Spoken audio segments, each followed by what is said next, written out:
The sun rose gently over Maplewood Lane, casting a golden glow on the rows of neatly trimmed hedges and flower-filled gardens. It was the kind of neighborhood where everyone knew each other by name, where kids rode their bikes freely, and where front porches were always open for a chat. Margaret, a retired schoolteacher with a warm smile and a heart full of stories, had lived here for over 30 years. Her home, a cozy two-story house with a wraparound porch, was more than just a house. It was a sanctuary. It was where she had raised her 2 children, hosted countless holiday dinners, and spent quiet evenings with her late husband, George. The walls were adorned with family photos, and the backyard was a haven of blooming roses and a wooden swing that George had built for their grandchildren. Life on Maplewood Lane was simple, peaceful, and predictable until it wasn't. The first sign of trouble came with the arrival of Greg Thompson, the new HOA president. He moved into the neighborhood with a flashy car and a charming smile, promising to modernize the community. At first, everyone was impressed. He organized a block party, fixed the broken streetlights, and even planted new trees along the sidewalks. But it didn't take long for his true colors to show. Greg began sending out letters about neighborhood standards, citing violations for things that had never been an issue before. A garden gnome here, a slightly overgrown hedge there. Suddenly, everyone was under scrutiny. Margaret received her first notice just 2 weeks after Greg took office. It was about her bird feeder, a simple wooden structure George had built years ago. Too large and unsightly, the letter read. Margaret was stunned. How could something so small and harmless be a problem? She tried to brush it off, but deep down, she felt a knot of unease forming in her stomach. Margaret sat at her kitchen table, staring at the violation notice in disbelief. The words seemed to jump off the page. Remove or face fines. Her hands trembled as she read it again. The bird feeder had been a gift from George, a symbol of their love for nature and each other. Every morning, she would sit by the window with her tea, watching the cardinals and blue jays flutter around it. It was a small joy, but one that meant the world to her. She thought about calling Greg to explain, but something in her hesitated. The tone of the letter was cold and impersonal, as if it had been written by a machine rather than a person. That evening, she confided in her best friend, Linda, who lived just down the street. "Don't worry, Maggie," Linda said, patting her hand. "It's probably just a misunderstanding. Greg's new. He'll learn how things work around here." But Margaret couldn't shake the feeling that this was just a beginning. As the weeks went by, the neighborhood began to change. Greg's violation notices became more frequent, targeting everything from mailbox colors to the height of grass. Some residents, eager to avoid conflict, complied without question. Others, like Margaret and Linda, tried to reason with Greg, but he was unmovable. "Rules are rules," he would say with a tight smile. The once friendly block parties turned tense, with neighbors whispering in corners and casting suspicious glances. Greg seemed to thrive on the division, pitting neighbor against neighbor. He even started a neighborhood watch program, encouraging residents to report any violations they saw. Margaret couldn't believe what was happening. This was the same street where she had hosted summer barbecues and Christmas cookie exchanges. Where had the sense of community gone? One evening, as she sat on her porch, she overheard 2 neighbors arguing about a fence that was too tall. Her heart ached. This wasn't the Maplewood Lane she knew. One crisp autumn afternoon, Margaret decided to take a walk to clear her head. She strolled past the park, where the leaves were turning shades of red and gold, and found herself near the local cafe. Through the window, she saw Greg sitting at a corner table, deep in conversation with a man in a sharp suit. Something about the way they were talking, heads close, voices low, made her pause. She pretended to tie her shoe, straining to catch a few words. Redevelopment plan, prime location, get them to sell. Her blood ran cold. She hurried home, her mind racing. Could Greg be planning something behind their backs? That night, she called her son Daniel, a lawyer who lived in another state. "Mom, this sounds serious," he said. "I'll look into it." In the meantime, keep your eyes and ears open. Margaret hung up, feeling a mix of fear and determination. She wasn't going to let anyone take her home away. The stress began to take its toll on Margaret. She found herself lying awake at night, staring at the ceiling, her mind filled with what-ifs. Her appetite waned, and the simple joys she once loved, like tending to her garden or baking cookies, felt like chores. Linda noticed a change and tried to cheer her up, but even her best friend's jokes couldn't lift Margaret's spirits. One morning, as she was watering her roses, she felt a sharp pain in her chest. She sat down on the porch steps, clutching her chest, tears streaming down her face. It wasn't just a physical pain. It was the emotional weight of feeling powerless in her own home. When Daniel came to visit a few days later, he was shocked by how much his mother had aged. "Mom, this has gone too far," he said, his voice firm. "We're going to fight this together." For the first time in weeks, Margaret felt a glimmer of hope. Daniel wasted no time digging into Greg's background. He spent hours poring over public records, property maps, and HOA bylaws. What he found was shocking.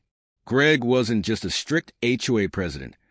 He was working with a developer to buy up properties in the neighborhood at rock-bottom prices. The violation notices, the fines, the tension. It was all part of a plan to pressure residents into selling. "Mom, this isn't just about rules," Daniel explained. "This is about money. Greg and his developer friend want to tear down these homes and build something bigger, something more profitable." Margaret felt a surge of anger. How could someone be so heartless? This wasn't just about her home. It was about the entire community. She thought of her neighbors, many of whom were elderly and vulnerable. They didn't deserve this. "What do we do?" she asked, her voice trembling. Daniel smiled grimly. "We fight back." Margaret and Daniel called a neighborhood meeting at Linda's house. At first, only a handful of people showed up, wary of causing more trouble.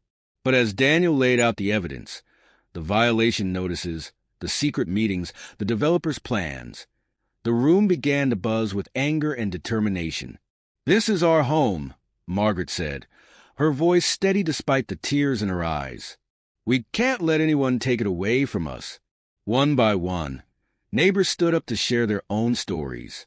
Mrs. Rodriguez, who had been fined for her vegetable garden. Mr. Peterson, who was forced to repaint his house 3 times. Even Greg's supporters began to waver. By the end of the night, the room was filled with a sense of unity that hadn't been felt in months. They formed a plan, document everything, support each other, and take their case to the media. As Margaret looked around at her neighbors, she felt a surge of hope. They weren't just fighting for their homes. They were fighting for their community. The morning of the court hearing dawned crisp and clear, but Margaret's heart was anything but calm. She stood in front of the mirror, adjusting the necklace George had given her on their 25th wedding anniversary. It felt like a talisman, a reminder of the love and strength that had carried her through so much. Daniel had spent weeks preparing their case, gathering evidence, and interviewing neighbors.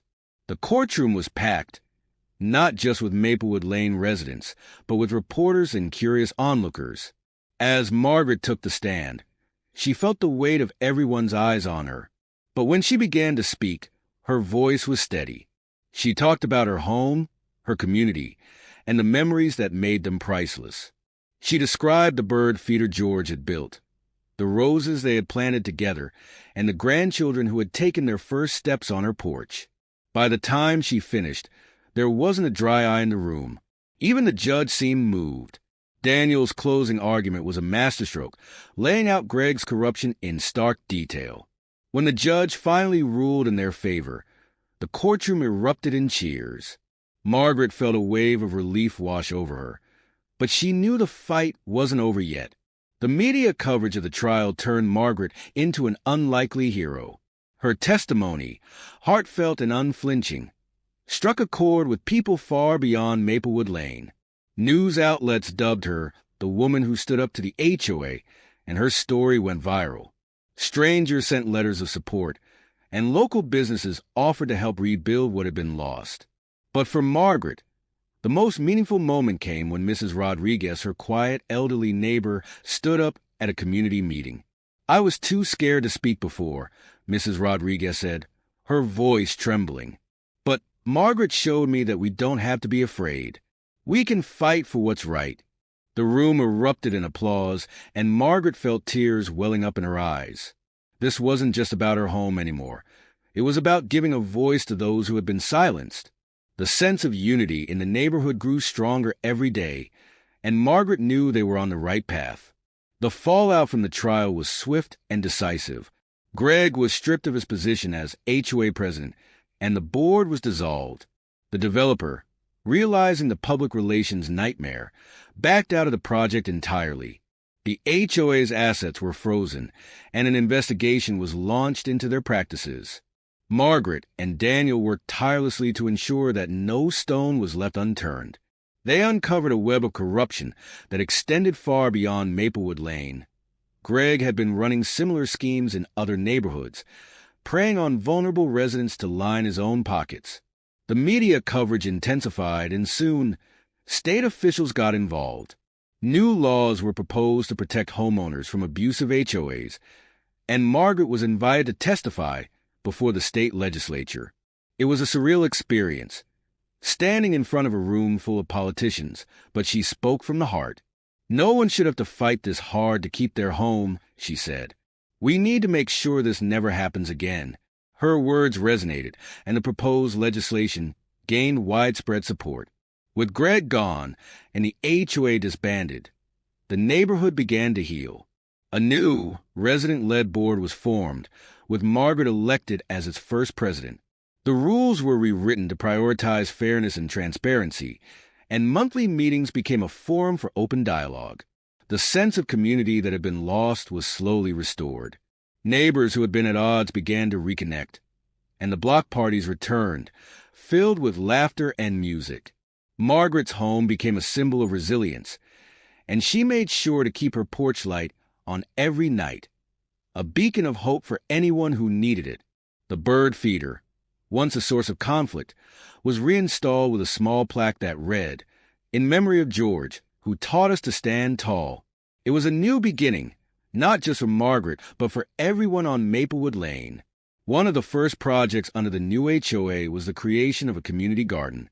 The plot of land that had been earmarked for the developer's project was transformed into a vibrant space filled with flowers, vegetables, and fruit trees. Margaret and Linda spearheaded the effort, and soon the entire neighborhood was involved. Children planted seeds, teenagers built raised beds, and seniors shared gardening tips. The garden became a place of connection and healing, a tangible reminder of what they had fought for.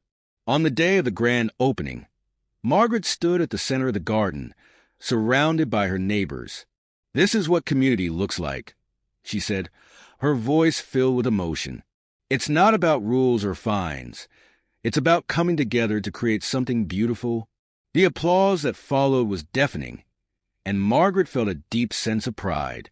As the months passed, Margaret often found herself reflecting on the journey they had been through. It had been painful and exhausting, but it had also been transformative. She had learned the importance of standing up for what's right, even when it feels impossible. She had seen the power of unity and the strength that comes from supporting one another. And she had realized that home isn't just a place. It's the people who make it special. One evening, as she sat on her porch with Linda, watching the sun set over the garden, she said, "You know, I used to think I was too old to fight, but this whole experience showed me that it's never too late to make a difference." Linda smiled and squeezed her hand. "You've always been a fighter, Maggie. You just didn't know it." Years later, Margaret's home remained a cornerstone of the neighborhood. The community garden thrived, and the new HOA continued to operate with fairness and compassion. Margaret's story had inspired other neighborhoods to stand up to abusive HOAs, and she became a sought-after speaker at community events. She even wrote a book about her experience, titled Standing Tall: How One Neighborhood Fought Back and Won. The book became a bestseller, and Margaret used the proceeds to start a foundation that helped elderly homeowners navigate HOA disputes. But for Margaret, the greatest reward was seeing the smiles on her neighbors' faces. The sense of community they had rebuilt was stronger than ever, and she knew it would endure long after she was gone. One morning, as she sat in her garden with a cup of tea, she noticed a young couple moving into the house across the street. They waved, and she waved back, a warm feeling spreading through her chest. This was her legacy, a neighborhood where everyone felt at home. Bonus emotional touch. The story ends with Margaret sitting on her porch, surrounded by her grandchildren. They were planting new roses in the garden, laughing and chatting as they worked. Margaret leaned back in her chair, watching them with a contented smile. The bird feeder swayed gently in the breeze, and the sound of birdsong filled the air. She thought about George and all they had built together. "We did it, honey," she whispered, her eyes glistening with tears. "We did it." The camera pans out, showing the vibrant neighborhood, the bustling garden, and the smiling faces of the people who called it home. The screen fades to black with the words, "In memory of those who stand tall and for the communities they protect."